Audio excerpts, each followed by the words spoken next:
The Survivor's Tale. The medical station orbiting Nexus Prime hummed with quiet efficiency. In the main conference hall, dozens of beings from across the galaxy gathered for the annual Interspecies Medical Symposium.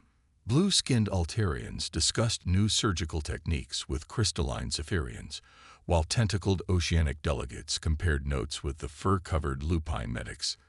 In the corner of the hall, Dr. Thexmerov sat alone at a small table, his 6 limbs folded neatly as he reviewed patient files on his datapad. His chitinous exoskeleton bore the distinctive markings of the Corvini species, but unlike most of his kind who maintained their natural deep purple coloring, Dr. Merov's carapace was crossed with silvery scars that told stories of violence and survival. A group of young medical students approached his table cautiously.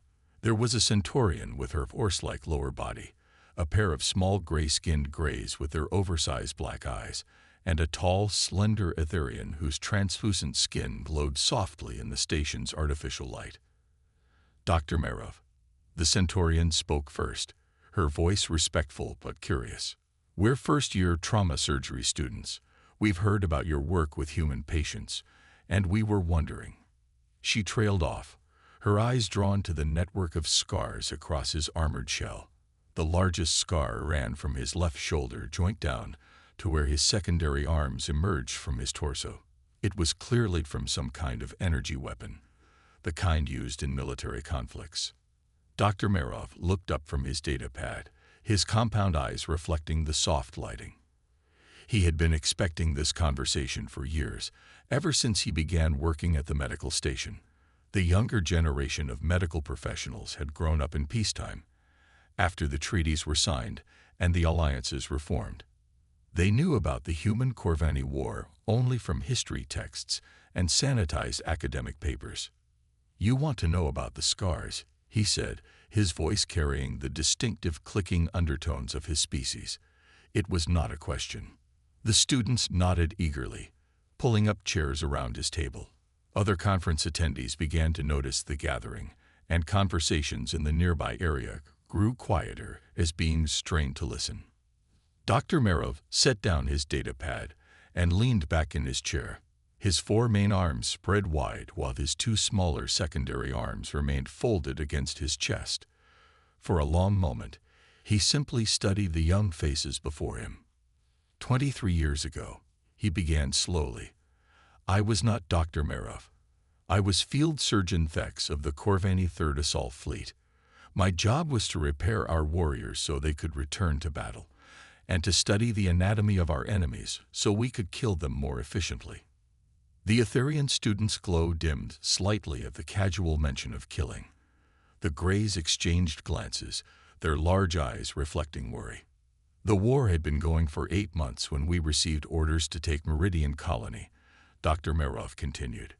"It was a human settlement on the edge of their territory, maybe 15,000 civilians. Mostly families, some researchers, a few corporate administrators. Our intelligence said they had no military presence, no defensive capabilities worth mentioning."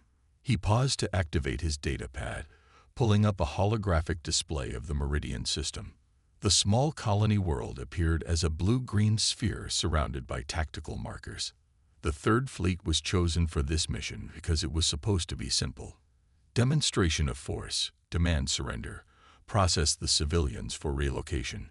Clean and efficient, exactly the kind of operation the Corvini military prided itself on. Dr. Merov's mandibles clicked together in what might have been bitter amusement. "We had no idea we were about to encounter something that would change everything we thought we knew about warfare."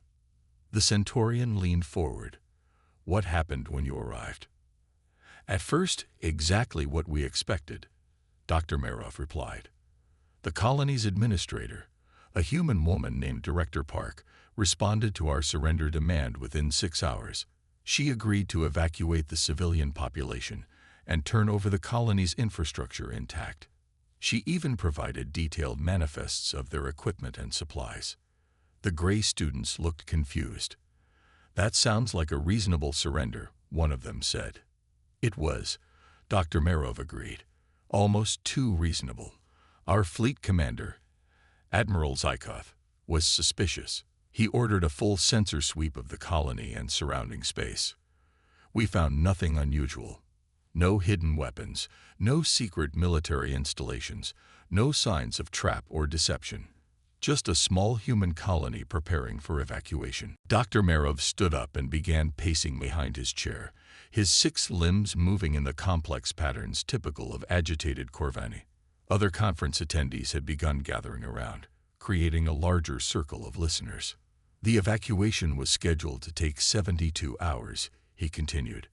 Director Park requested that time to organize transportation for the children, elderly, and essential equipment. Admiral Zykov agreed, but decided to land occupation forces immediately to ensure compliance and prevent sabotage. The holographic display shifted to show the colony's layout. A central hub surrounded by residential sectors, research facilities, and industrial areas. I was with the first wave of troops that landed in the colony's main square. 300 Corvani warriors, the best our military had to offer. We expected to find frightened civilians hiding in their homes. Instead, we found Captain Elena Vasquez. Dr. Marov's compound eyes seemed to focus on something far away as the memories came flooding back. Captain Vasquez was standing in the center of the square, wearing civilian work clothes and holding a tablet computer. She was maybe 30 years old by human standards, with short, dark hair and hands stained with machine oil. When she saw us approach, she didn't run or cower. She walked over to our commanding officer and introduced herself. "I'm Elena Vasquez, Chief of Colony Engineering," Dr. Marov said, mimicking the human voice as best his anatomy allowed. "Director Park asked me to coordinate with your people to make sure the power grid stays stable during the transition. We've got some quirky systems here that might give you trouble if they're not handled right." The Etherian's glow brightened with curiosity. "She was trying to help you." "That's what we thought," Dr. Marov replied. Vask spent the next 6 hours giving our technical teams detailed briefings on the colony's infrastructure. Power generation, water processing, atmospheric controls, waste management, communications. She knew every system intimately and explained exactly how to maintain them. The Centaurian looked puzzled. "I don't understand. What was unusual about that?" Dr. Marov's mandibles clicked rapidly, the Corvani equivalent of dark laughter. "Because Elena Vasquez wasn't just an engineer. She was also a former human military officer who had served in their defensive corps for 12 years before retiring to civilian life. And everything she taught us about the colony systems was designed to help us destroy ourselves." The assembled crowd had grown larger, with dozens of beings now listening intently. Even the conference organizers had paused their activities to hear the story. On the second day of occupation, the problem started small, Dr. Marov continued. "A power fluctuation here, a water pressure drop there, nothing that seemed serious. Our technical teams followed Vasquez's instructions to fix each problem, making the adjustments she had recommended. He manipulated the holographic display to show the colony's power grid, highlighting various connection points and control systems. What we didn't realize was that each fix was actually part of a larger plan. Vasquez had turned the entire colony into a weapon, using our own compliance against us. When she activated her trap on the third day, 40% of our occupation force was disabled in minutes." The gray students gasped, their large eyes growing even wider. "How?" "The power grid overload took out our communication systems and heavy equipment," Dr. Marov explained. "The water system modifications introduced a sedative compound into our troops' drinking supply. The atmospheric controls began cycling nitrogen and oxygen levels in patterns that disrupted Corvani respiratory function. Even the waste management system was weaponized.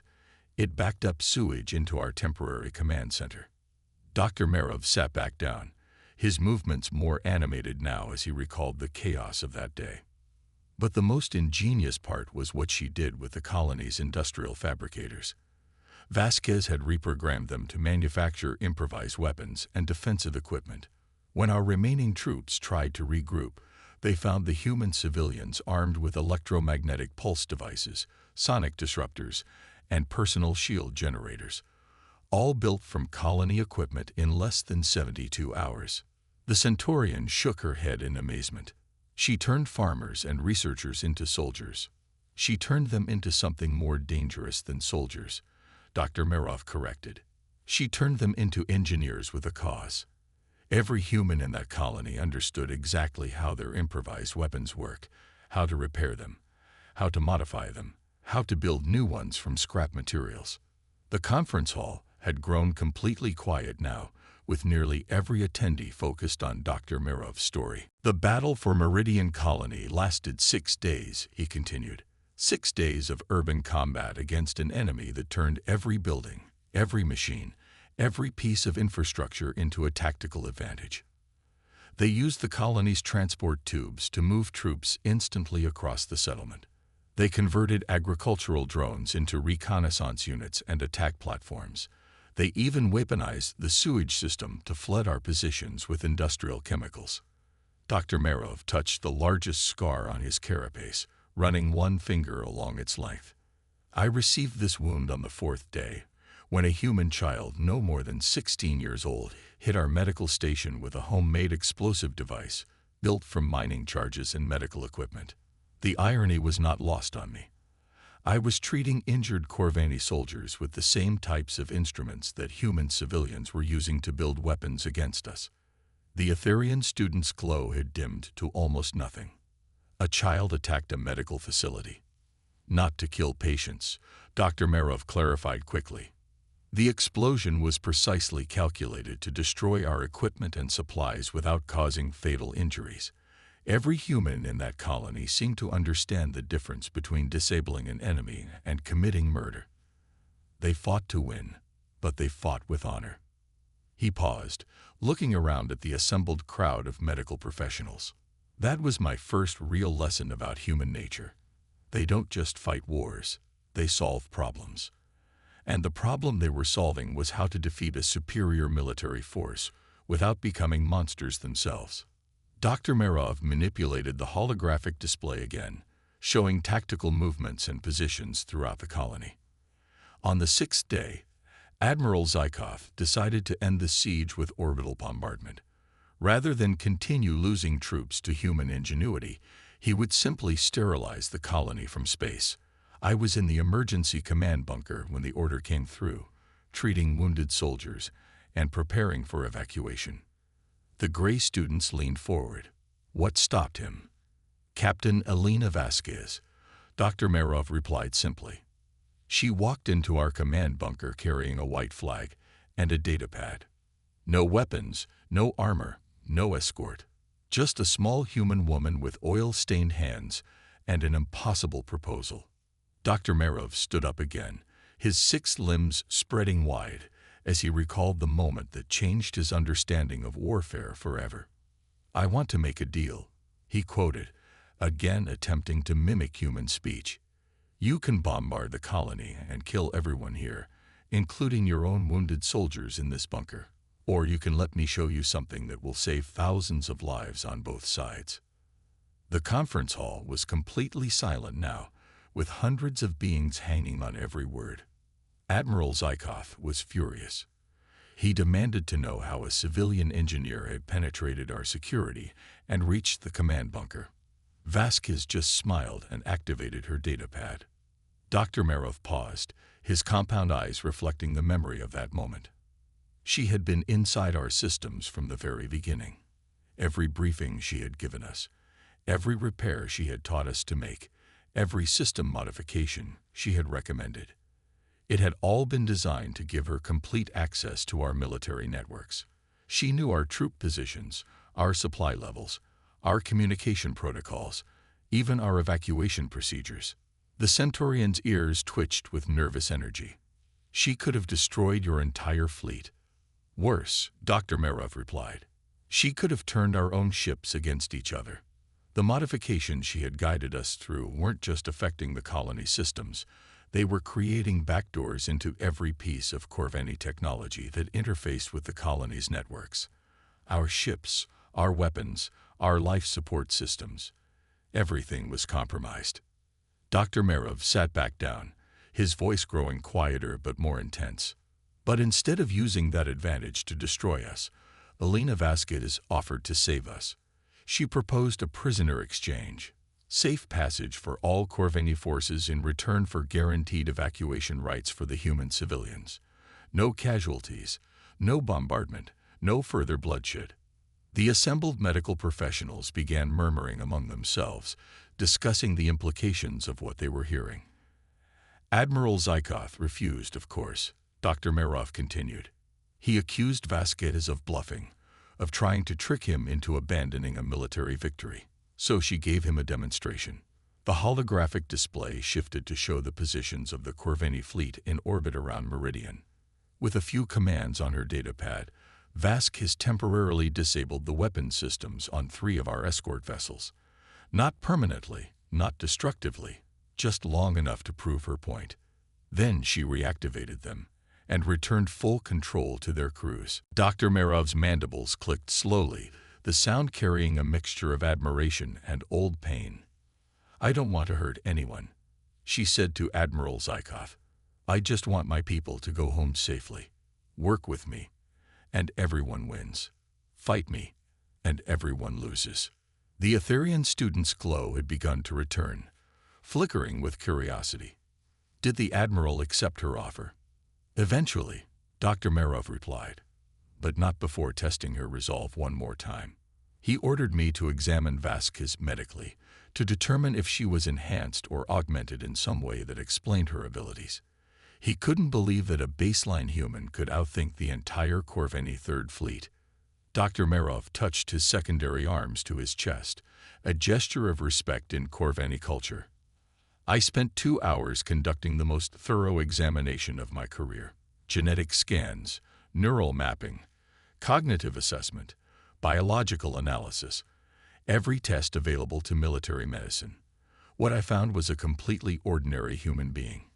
No enhancements, no augmentations, no unusual capabilities. He paused, looking around at the crowd of medical professionals. Elena Vasquez was extraordinary precisely because she was so ordinary. Everything she had accomplished, outwitting our intelligence, infiltrating our systems, turning an entire colony into a weapon, bringing a military fleet to the negotiating table, had been done with nothing but human ingenuity, determination, and an intimate understanding of engineering principles. The gray students exchanged glances, their large eyes reflecting wonder and concern. "That was when I began to understand what we were really fighting," Dr. Merov continued. "Not just another species competing for resources or territory, but a fundamentally different approach to problem solving. Humans don't just adapt to circumstances, they reshape circumstances to serve their needs." Dr. Merov manipulated the holographic display one final time, showing the peaceful evacuation of Meridian Colony that followed Vasquez's negotiations. The prisoner exchange proceeded exactly as she proposed. All human civilians were safely evacuated to transport ships. All Corvini forces withdrew without further casualties. The colony infrastructure was turned over intact, just as originally planned. The Centaurian tilted her head curiously. "It sounds like everyone got what they wanted. Why did the war continue?" Dr. Merov's compound eyes seemed to look through the assembled crowd, seeing something far beyond the conference hall. "Because Admiral Zykov and the Corvini High Command learned the wrong lesson from Meridian Colony. Instead of recognizing human intelligence and seeking peaceful coexistence, they decided that such dangerous creativity had to be eliminated entirely. The war escalated, becoming more brutal and desperate with each engagement." He stood up slowly, his 6 limbs moving with the careful precision of someone carrying old injuries. "But I learned a different lesson. I learned that healing was more valuable than harming, that understanding was more powerful than conquest, that working with humans instead of against them could create possibilities neither species could achieve alone." Dr. Merov gestured around the conference hall, filled with beings from dozens of different worlds. "That is why I am here today, practicing medicine alongside human colleagues, teaching interspecies surgical techniques, working to heal instead of harm." Elena Vasquez showed me that the most powerful weapon any species can possess is the ability to turn enemies into allies. The crowd began to applaud, a complex symphony of clapping, clicking, humming, and other species-specific expressions of approval. But several of the students still looked troubled. The Etherian spoke up, her voice barely audible above the applause. "Dr. Merov, you said the war escalated after Meridian. What happened next?" The applause died away as Dr. Merov's expression grew darker.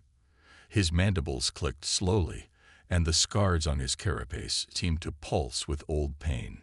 "That," he said quietly, "is a story for another time.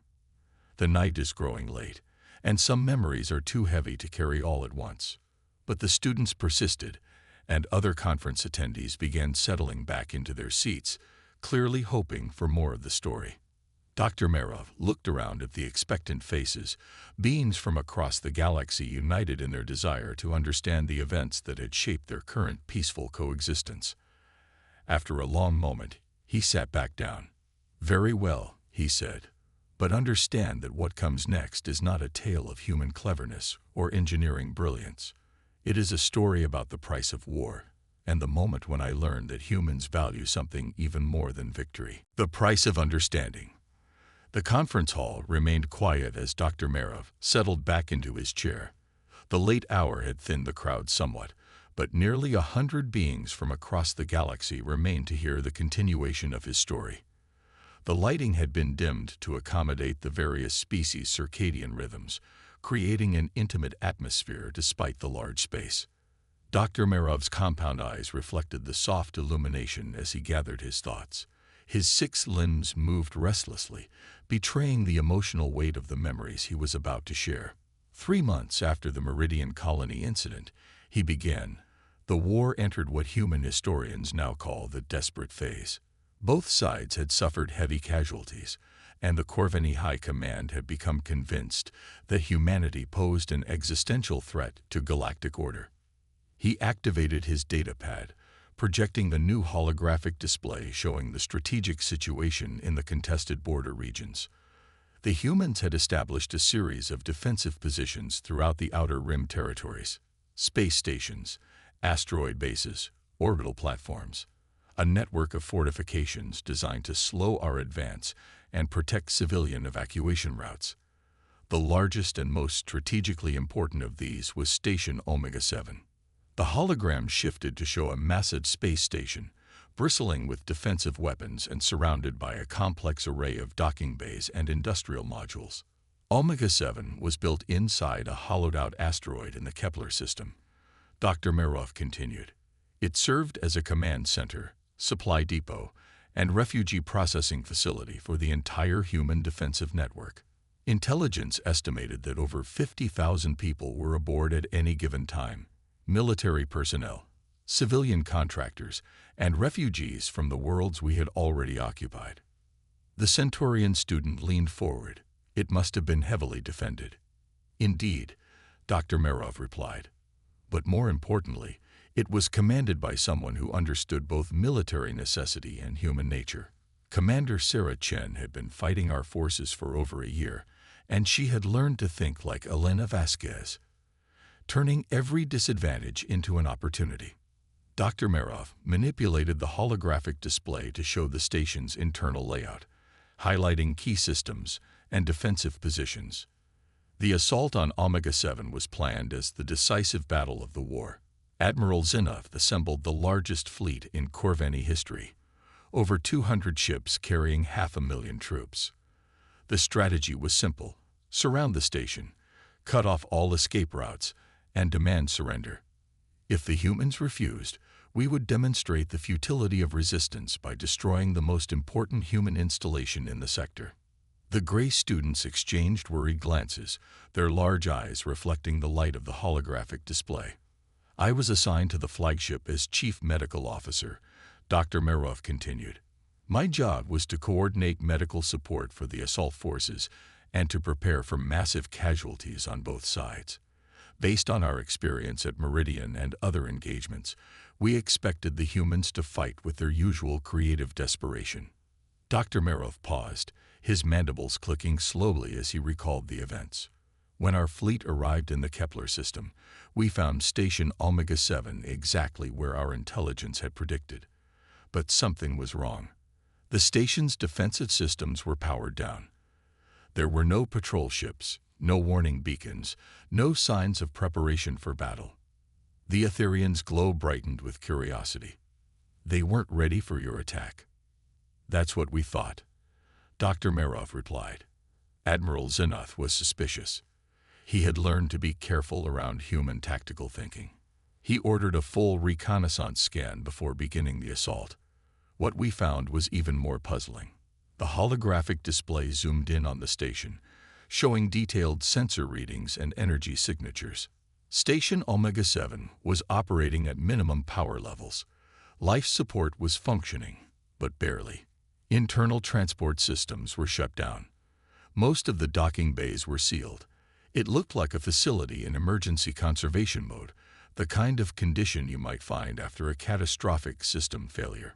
Dr. Merov stood up and began pacing again, his 6 limbs moving in complex patterns that indicated deep thought.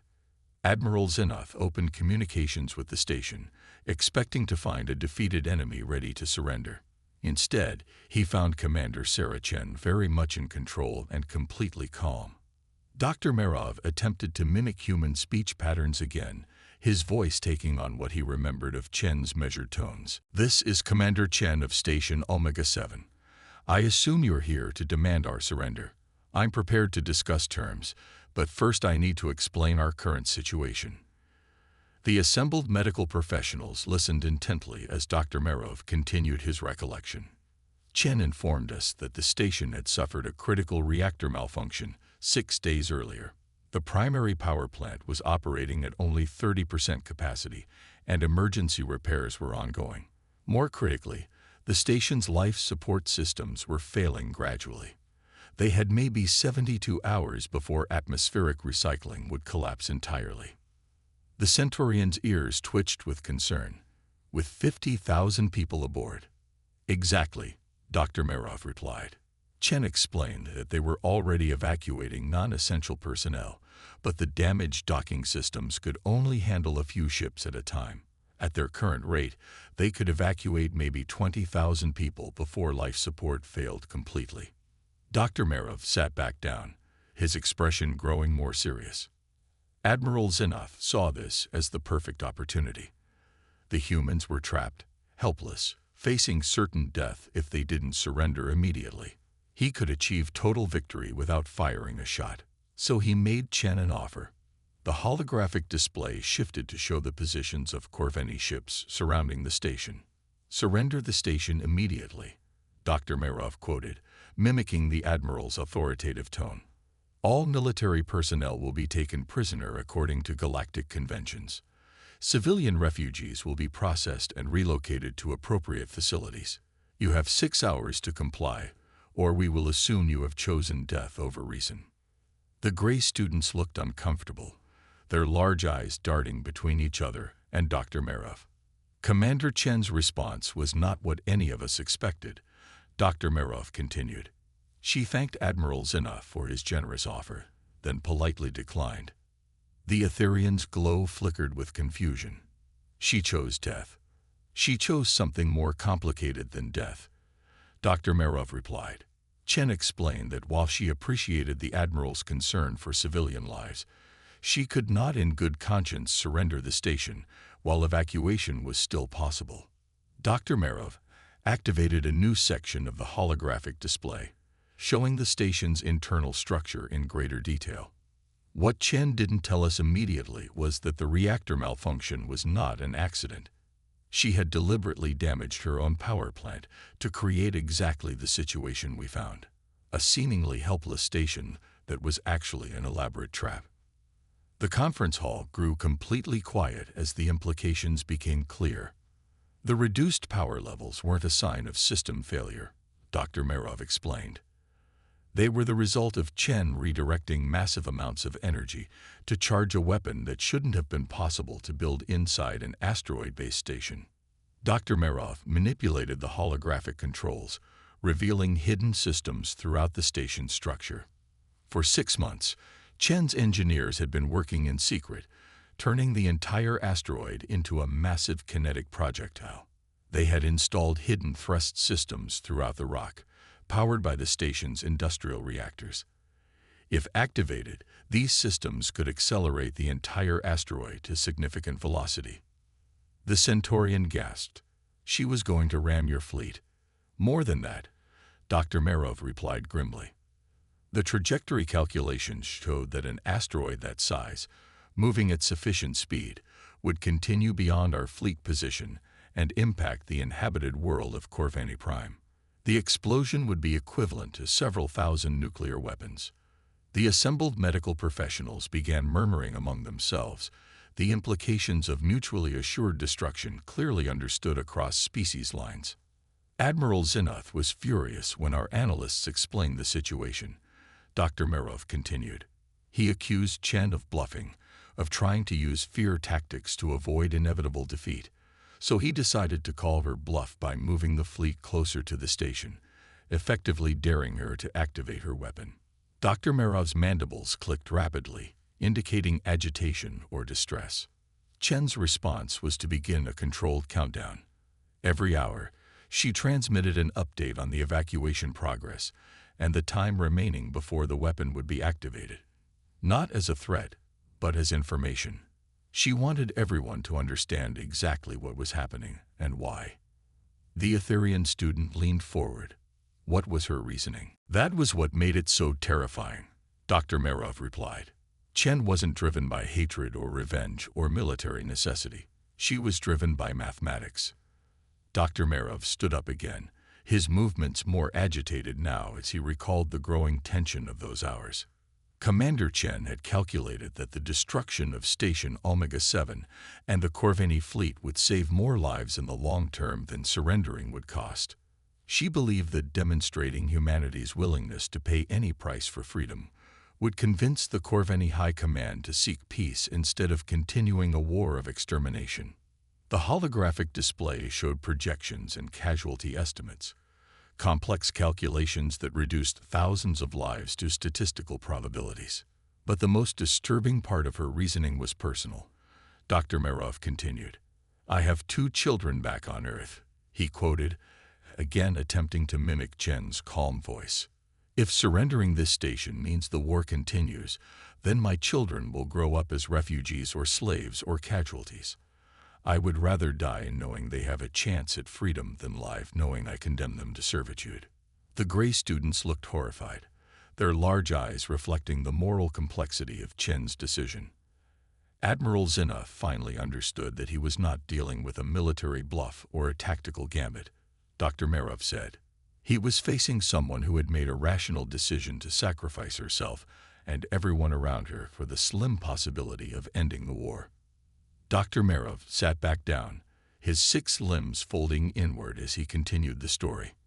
With 12 hours remaining on Chen's countdown, the Admiral tried a different approach. Instead of threats or negotiations, he offered humanitarian assistance.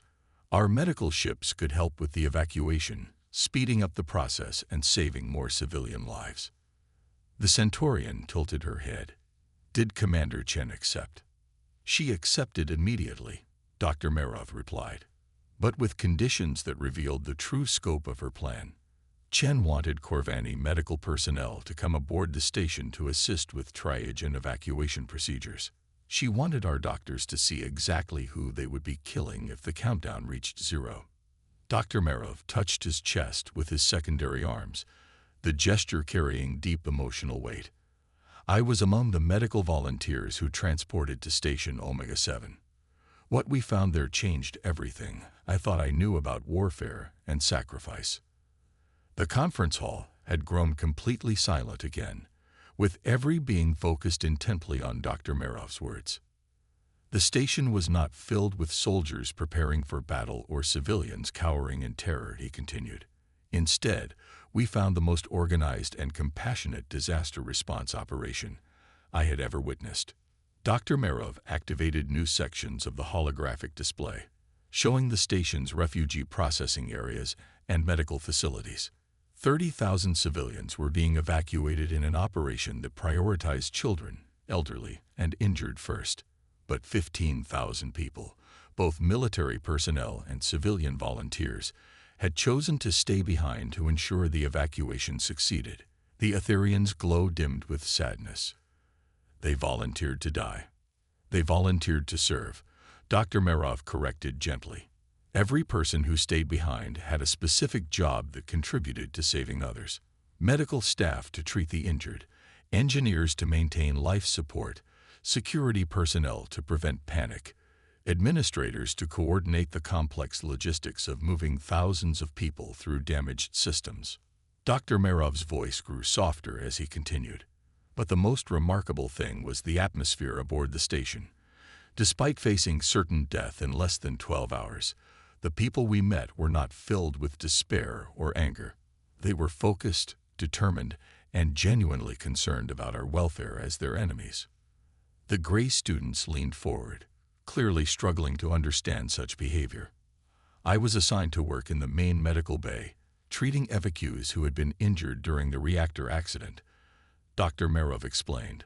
My supervisor was Dr. Maria Santos, a human physician who had been working without rest for 6 days straight. When she learned I was Corvani, her first concern was whether I needed different environmental conditions to work effectively. Dr. Merov's mandibles clicked softly, indicating fond memory rather than distress. Dr. Santos spent an hour teaching me human medical procedures and anatomy, sharing knowledge that could have been used against her own species. When I asked why she was helping an enemy, she said, "Right now, you're not an enemy. You're a doctor trying to save lives. That's all that matters." The Centaurian's ears drooped with emotion. She treated you as a colleague.